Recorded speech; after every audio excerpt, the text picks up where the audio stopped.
قل لعبادی الذین آمنوا یقیموا الصلاۃ وینفقوا مما رزقناہم سرا وعلانیۃ من قبل ان یأتی یوم لا بیع فیہ ولا خلال۔ اس طرح کی آیات قرآن کریم کے اندر بہت ساری ہیں کہ خدمت خلق کا جن سے تعلق ہے۔ خلق کیا ہے؟ اللہ کی بنائی ہوئی مخلوق ہے، وہ چاہے انسانوں کے اندر ہو، چاہے عام مخلوقات جن کا جانوروں کے ساتھ، چرند کے ساتھ، پرند کے ساتھ تعلق ہو، حتیٰ کہ جنگلی جانور ہی کیوں نہ ہو، کیونکہ اللہ کی پیدائش ہے،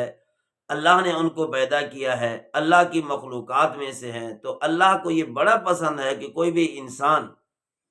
ان کے ساتھ تعاون کرے، پرندوں کے لیے پانی کا انتظام کرے۔ گرمیوں کا موسم ہوتا ہے، چھت کے اوپر کوئی آدمی پانی رکھ دیتا ہے، بلکہ بہت زیادہ گرمیوں میں لوگ ایک دوسرے کو ترغیب بھی دیتے ہیں کہ پرندے چھت پہ بیٹھتے ہیں، ان کے لیے پانی کا انتظام کیا جائے، یا چیونٹیوں کے لیے بلوں کے اندر کوئی لوگ کھانے پینے کی چیزیں، دالیں وغیرہ ڈال جاتے ہیں۔ بہرحال اللہ کو اپنی مخلوق کے ساتھ بڑا پیار ہے، اللہ ہی خالق و مالک ہے، اللہ ہی نے ہر چیز کو پیدا کیا ہے، تو جس طریقے سے انسان اپنی اولاد کے ساتھ پیار کرتا ہے، اس کی اولاد کیسی بھی کیوں نہ ہو، گئی گزری کیوں نہ ہو، لیکن اس کے باوجود اس کے رہن سہن، کھانا پینا، کپڑے، بیماری، صحت، ان کی دیکھ بھال کرتا ہے۔ اس وجہ سے اس کو اپنی اولاد کے ساتھ لگاؤ ہے، محبت ہے۔ لیکن ایک انسان، ایک ایسی مخلوق کہ جس کا کوئی گھر نہیں ہے، جس کے ساتھ مجبوریاں بہت زیادہ لاحق ہیں، ان کا فکر کون کرے گا؟ تو اللہ رب العزت نے ان کے ساتھ بھی، حتیٰ کہ آپ نے ایک واقعہ سنا ہوگا، بہت زیادہ مشہور ہے، بنی اسرائیل کی ایک بدکارہ عورت تھی۔ اللہ ہر کسی کو ایسے زندگی سے محفوظ فرمائے، یعنی کہ یوں سمجھے ہلکے لفظوں میں کہ گئی گزری اس کی سیرت تھی، اس کا کردار تھا، لیکن اس نے ایک پیاسے کتے کو دیکھا کہ وہ پیاس کی وجہ سے گیلی مٹی کو چاٹ رہا ہے، اپنی پیاس بجھانے کی کوشش کر رہا ہے، تو اس نے اپنے کپڑے کے ذریعے کنویں سے پانی نکالا، یا اپنے جوتے کو اپنے دوپٹے سے باندھ کر کنویں سے پانی نکالا اور اس کے منہ میں پانی ڈالا، یا کپڑے سے نکالا اور کپڑا جو ہے نچوڑ دیا اس کتے کے منہ میں، تو اللہ نے اس کی وجہ سے اس کی بخشش کر دی۔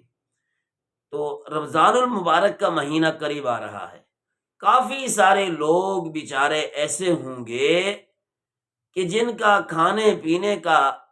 کوئی پراپر نظام نہیں ہے، کوئی اچھا نظام نہیں ہے۔ یہ بھی ایک حقیقت ہے کہ جو لوگ زیادہ تر مانگتے ہیں، اور ان کا شعبہ بھی ایک کاروباری بن چکا ہے کہ ان کا بینک بیلنس بہت زیادہ ہوتا ہے، کبھی اس گلی میں، کبھی اس گلی میں، کبھی اس ٹاؤن میں، کبھی اس کالونی میں، کبھی ادھر کبھی ادھر، تو ان لوگوں کا کافی سارا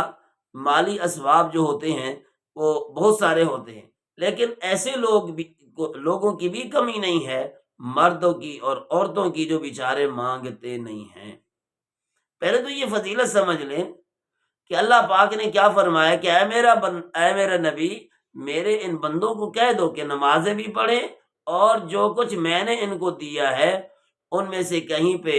خفیہ خرچ کریں، کہیں جو اعلانیہ خرچ کریں، تاکہ لوگوں کو ترغیب ہو، اور اس وقت سے پہلے،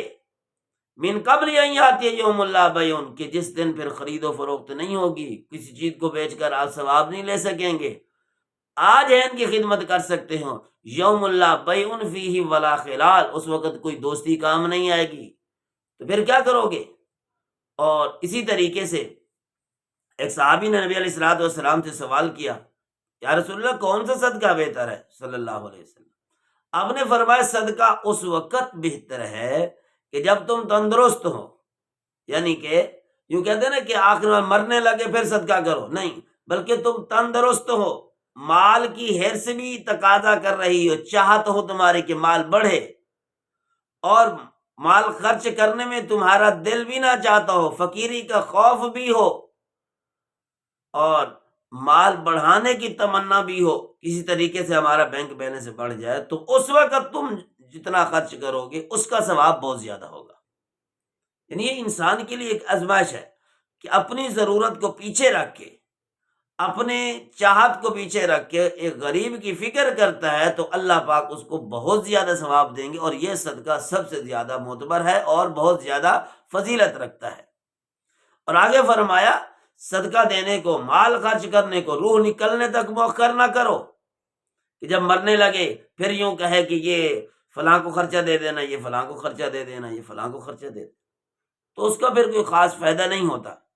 ایک حدیث میں نبی علیہ السلام نے فرمایا زکوٰۃ اسلام کا پل ہے، الزکوٰۃ کنطرۃ الاسلام، زکوٰۃ اسلام کا پل ہے۔ اس کو ہم یوں بھی کہتے ہیں زکوٰۃ اسلام کا رکن ہے۔ جن 5 ستونوں پر اسلام کی بنیاد ہے تو ان میں سے ایک ستون جو ہے وہ زکوٰۃ ہے۔ تو زکوٰۃ کا مہینہ آ رہا ہے، لوگ عام طور پر زکوٰۃ قرآن کریم یہ رمضان المبارک کے اندر ادا کرتے ہیں، تو ان لوگوں کا بھی فکر کریں۔ جس طرح میں نے پہلے عرض کیا ہے، بہت ساری عورتیں ایسی ہیں کہ جن کا نہ گھر ہے نہ شوہر ہے، کم وقت شوہر جدا ہوئے ہیں پھر خبر ہی نہیں کی، یا انہوں نے طلاق دی ہے، یا ہمارے ہاں یہ ایک نظام ہے وٹے سٹے کا نکاح، اس کی بھینٹ چڑھ گئی ہیں، وہ 2 خاندان تباہ ہو گئے ہیں۔ اب بیچاری کئی ایسی ہیں جن کو میں ذاتی طور پہ جانتا ہوں، کیونکہ ہلکا سا ایک ہمارا ایک فاؤنڈیشن ہے جس کے اندر تقریباً 15-20 گھرانے جو ہمارے ساتھ منسلک ہیں۔ ہم ان کو سالانہ جو ہے 5 من گندم دیتے ہیں، اور ہاتھ تو میرا ہوتا ہے لیکن وہ ان لوگوں کی بہت مہربانی جنہوں نے ہمارے اوپر اعتماد کیا ہے، یا ساتھ بیٹھ کے وہ خرچ کرا دیتے ہیں، تو ہم لسٹ بنا لیتے ہیں سارے مل کر، تو پھر ان کو تقسیم کر دیتے ہیں۔ تو ان کی وجہ سے کافی سارے لوگ ہمارے پاس ایسے بھی آ رہے ہیں، خصوصاً زیادہ عورتیں جو بیچاری بیوہ بھی نہیں ہیں، نہ بیوگی کی عمر ہے، لیکن کم وقت خامن نہ کماتے ہیں نہ کھلاتے ہیں، نہ ہی کوئی اور ذریعہ کرتے ہیں، خود بھی انہی کی کمائی سے کھاتے ہیں۔ وہ بیچارے گھروں کے اندر برتن دھو کر کام کر کے دوسروں کے کپڑے دھو کر گزارا کرتی ہیں، ان مشٹنوں کو بھی کھلاتی ہیں اور خود بھی اپنا گزارا بیچاریاں کرتی ہیں۔ تو یہ کتنی قسم پرسی کی زندگی